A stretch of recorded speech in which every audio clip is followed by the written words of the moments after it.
आज है 10 जुलाई 2025, दिन बृहस्पतिवार। न्यूज एडी पर यूपी की सुर्खियों में आपका स्वागत है। आइए देखते हैं यूपी की खबरें फटाफट अंदाज में। योगी सरकार का बड़ा तोहफा, महाकुंभ ड्यूटी करने वाले ड्राइवर कंडक्टरों को मिला 10-10 हजार का बोनस। उत्तर प्रदेश सरकार ने महाकुंभ 2025 में ड्यूटी करने वाले परिवहन निगम के 24,071 ड्राइवर और कंडक्टरों को 10-10 हजार रुपए का बोनस दिया है। मुख्यमंत्री योगी आदित्यनाथ के निर्देश पर कुल 24.71 करोड़ रुपए की राशि सीधे कर्मचारियों के बैंक खातों में भेजी गई। इस सराहनीय कदम के लिए परिवहन मंत्री दयाशंकर सिंह ने मुख्यमंत्री का आभार जताया। आगरा, गाजियाबाद, मेरठ, लखनऊ, प्रयागराज सहित विभिन्न मंडलों से कर्मचारियों की ड्यूटी महाकुंभ में लगाई गई थी। बोनस मिलने से कर्मचारियों में खासा उत्साह देखने को मिल रहा है। यूपी के स्कूलों में खत्म हुआ ब्लैक बोर्ड का दौर, ग्रीन व्हाइट बोर्ड से बदलेगी तस्वीर। उत्तर प्रदेश के परिषदीय विद्यालयों में अब ब्लैक बोर्ड की जगह ग्रीन और व्हाइट बोर्ड लगाए जाएंगे, जिससे स्कूलों में बुनियादी सुधार किए जाएंगे। इस राशि से स्कूलों की दीवारों पर खर्च का ब्यौरा पेन किया जाएगा ताकि पारदर्शिता बनी रहे। साफ सफाई, मेडिकल किट, इंटरनेट खर्च और 250 से अधिक बच्चों वाले स्कूलों में आरओ, वाटर कूलर की व्यवस्था भी इस ग्रांट से होगी। ये पहल शिक्षा व्यवस्था में एक क्रांतिकारी बदलाव लाने की दिशा में मानी जा रही है।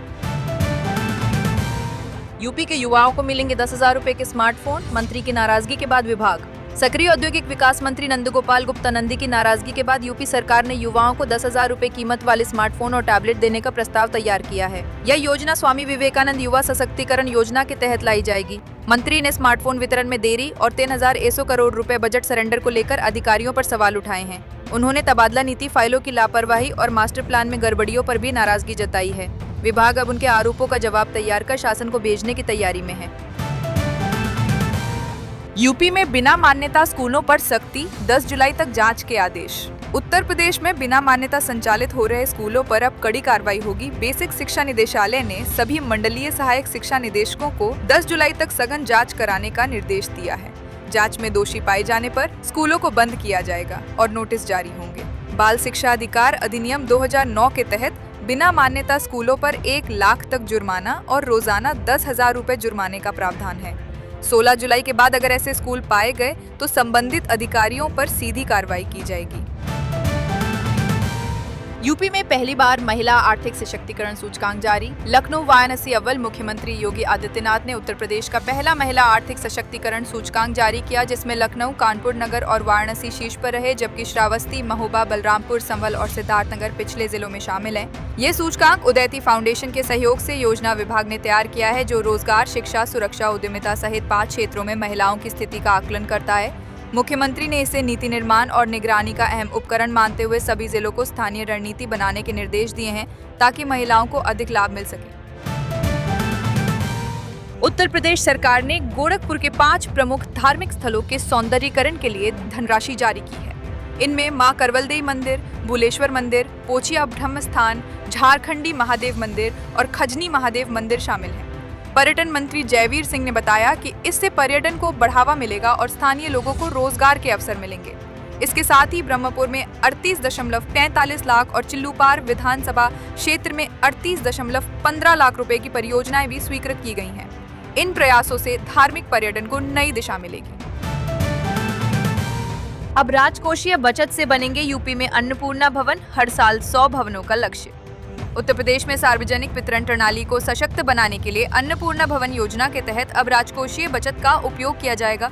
वर्ष 2023 से 25 के बीच 75 भवनों के लक्ष्य के मुकाबले 3,534 भवन बनाए जा चुके हैं और 2,000 भवन निर्माणाधीन हैं। प्रत्येक भवन में उचित दर की दुकान, जन सुविधा केंद्र और प्रतीक्षा कक्ष की व्यवस्था होगी। निर्माण कार्यों के लिए मनरेगा, सांसद विधायक निधि के साथ अब खाद्य विभाग की बचत राशि का भी प्रयोग होगा। सरकार हर वर्ष 75 से 100 नए भवनों के निर्माण का लक्ष्य लेकर चल रही है। पीएम यशस्वी योजना, मेधावी छात्रों को मिलेगी 1,25,000 तक स्कॉलरशिप और लैपटॉप। पीएम यशस्वी योजना के तहत अन्य पिछड़ा वर्ग ओबीसी, आर्थिक रूप से कमजोर वर्ग ईबीसी और गुमंतु जाति डीएनटी के मेधावी छात्रों को कक्षा 9वीं से लेकर स्नातकोत्तर तक आर्थिक सहायता दी जाती है। योजना में अधिकतम 1,25,000 रुपए तक की स्कॉलरशिप, 2 लाख रुपए तक कॉलेज फीस और 45,000 रुपए तक लैपटॉप के लिए सहायता प्रदान की जाती है। पात्र छात्रों की वार्षिक पारिवारिक आय 2,50,000 रुपए से कम होनी चाहिए। स्कॉलरशिप की राशि सीधे डीबीटी के माध्यम से छात्रों के खातों में भेजी जाती है। ये योजना कुल 5 हिस्सों में संचालित होती है। लखनऊ में आबकारी निवेशक सम्मेलन 3,500 करोड़ रुपए के निवेश प्रस्ताव मिले। लखनऊ के इंदिरा गांधी प्रतिष्ठान में आबकारी राज्य मंत्री नितिन अग्रवाल की अध्यक्षता में आबकारी निवेशक सम्मेलन आयोजित हुआ, जिसमें देश विदेश से निवेशकों ने भाग लिया। सम्मेलन में लगभग 3,500 करोड़ रुपए के निवेश प्रस्ताव मिले। मंत्री ने बताया कि अब तक कुल 29,479 करोड़ रुपए के 135 MOU हो चुके हैं। 19 इकाइयां शुरू होकर 2,316 लोगों को रोजगार दे चुकी हैं। इस अवसर पर यूपी इकोनॉमिक रिपोर्ट बुक का भी लोकार्पण हुआ। मंत्री ने कहा कि सरकार पारदर्शी और सुरक्षित माहौल देकर निवेश को बढ़ावा दे रही है। उत्तर प्रदेश में 22 PCS अधिकारियों को मिला IAS में प्रमोशन। उत्तर प्रदेश में प्रांतीय प्रशासनिक सेवा के 22 अधिकारियों को भारतीय प्रशासनिक सेवा IAS में प्रोन्नत किया गया है। इन सभी का बैच आवंटन जल्द किया जाएगा। कार्मिक एवं प्रशिक्षण विभाग, भारत सरकार की अधिसूचना के आधार पर ये नियुक्तियां की गईं। शासन द्वारा जारी सूची में भानु प्रताप यादव, दयानंद प्रसाद, विधान जायसवाल, विनोद कुमार गौड़, नीलम, अंजू लता सहित कुल 22 अफसर शामिल हैं। ये अधिकारी वर्तमान में सहारनपुर, प्रयागराज, नोएडा, अयोध्या, गाजियाबाद, मुरादाबाद आदि जिलों में विभिन्न प्रशासनिक पदों पर सेवाएं दे रहे हैं। सरकार ने प्रमाणक जल्द उपलब्ध कराने के निर्देश दिए हैं। मुजफ्फरनगर में कांवड़ यात्रा के लिए स्वास्थ्य विभाग की विशेष तैयारी। सावन में शुरू हुई कांवड़ यात्रा को ध्यान में रखते हुए मुजफ्फरनगर में स्वास्थ्य विभाग ने विशेष इंतजाम किए हैं। मुख्य चिकित्सा अधिकारी डॉक्टर सुनील तेवतिया ने बताया कि इस बार 64 एम्बुलेंस, जिनमें 10 अतिरिक्त और 12 से 16 बाइक एम्बुलेंस शामिल है, तैनात की गई हैं। यात्रा मार्ग पर 43 स्वास्थ्य शिविरों में डॉक्टर 24 घंटे तैनात रहेंगे। जिला अस्पताल में 100 बेड का विशेष वार्ड भी तैयार है। सभी CHC, PHC पर 55 प्रकार की दवाइयां व आपात सेवाएं उपलब्ध हैं। ये तैयारी कांवड़ियों की सुरक्षा और सेवा को समर्पित है। प्रदेश में 512 ग्राम पंचायतें खत्म, 11 नई पंचायतों का गठन। उत्तर प्रदेश में आगामी त्रिस्तरीय पंचायत चुनाव से पहले ग्राम पंचायतों के पुनर्गठन का कार्य पूरा हो गया है। शहरी विस्तार और अन्य कारणों से प्रदेश में कुल 512 ग्राम पंचायतें समाप्त की गई हैं, जबकि 11 नई पंचायतों का गठन हुआ है।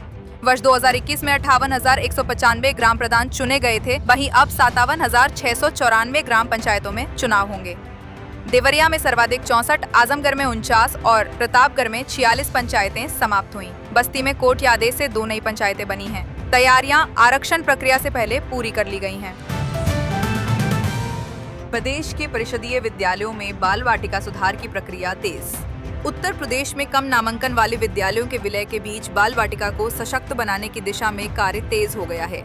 इस अभियान के तहत 8,800 परिषदीय और कॉम्पोजिट विद्यालयों में early childhood care and education ECCE educator की नियुक्ति की जा रही है। शिक्षा मंत्रालय ने इसके लिए बजट स्वीकृत कर दिया है। महानिदेशक कंचन वर्मा ने सभी 75 जिलों के BSA को निर्देशित किया है कि जेम पोर्टल के माध्यम से ये प्रक्रिया 30 सितंबर तक पूरी करें। साथ ही पिछले वर्ष की 10,684 नियुक्तियों को भी समय से पूरा करने के निर्देश दिए गए हैं। उत्तर प्रदेश के कैबिनेट मंत्री ओम प्रकाश राजभर ने गाजीपुर में वृहद वृक्षारोपण कार्यक्रम के दौरान कई मुद्दों पर तीखी प्रतिक्रिया दी। उन्होंने कहा कि गाजीपुर में 43,689 वृक्ष लगाने का लक्ष्य है। पहलगाम घटना के बाद PM मोदी द्वारा सेना को खुली छूट देने की सराहना करते हुए बोले कि सेना ने पाकिस्तान में आतंकी ठिकानों को तबाह कर दिया। विपक्ष पर निशाना साधते हुए कहा कि वे सिर्फ ट्विटर पर बयानबाजी करते हैं और पाकिस्तान का पानी पी चुके हैं। कांग्रेस को कोई वोट नहीं देना चाहता। उन्होंने कहा पंचायत चुनाव के लिए पहलवान तैयार कर रहे हैं। उत्तर प्रदेश के 14 जिलों में भारी बारिश का अलर्ट, 40 जिलों में आकाशीय बिजली की चेतावनी। उत्तर प्रदेश के बुंदेलखंड, विंध्य क्षेत्र और मध्य प्रदेश से सटे जिलों में बृहस्पतिवार को भारी बारिश की संभावना है। मौसम विभाग ने 14 जिलों में भारी बारिश का येलो अलर्ट जारी किया है, जबकि 40 जिलों में गरज चमक के साथ आकाशीय बिजली गिरने की चेतावनी दी है। बुधवार को बलरामपुर, श्रावस्ती, बहराइच, लखीमपुर खीरी, शामली, मुजफ्फरनगर व बिजनौर में हल्की से मध्यम बारिश हुई। मौसम वैज्ञानिक अतुल कुमार सिंह ने बताया कि चित्रकूट, प्रयागराज, झांसी, सोनभद्र, मिर्जापुर, चंदौली समेत कई जिलों में तेज बारिश के आसार हैं। लोगों को सतर्क रहने की सलाह दी गई है। तो ये थी आज की फटाफट खबरें। अगर आपको ये वीडियो पसंद आया तो वीडियो को लाइक, शेयर व चैनल को सब्सक्राइब जरूर करें। धन्यवाद।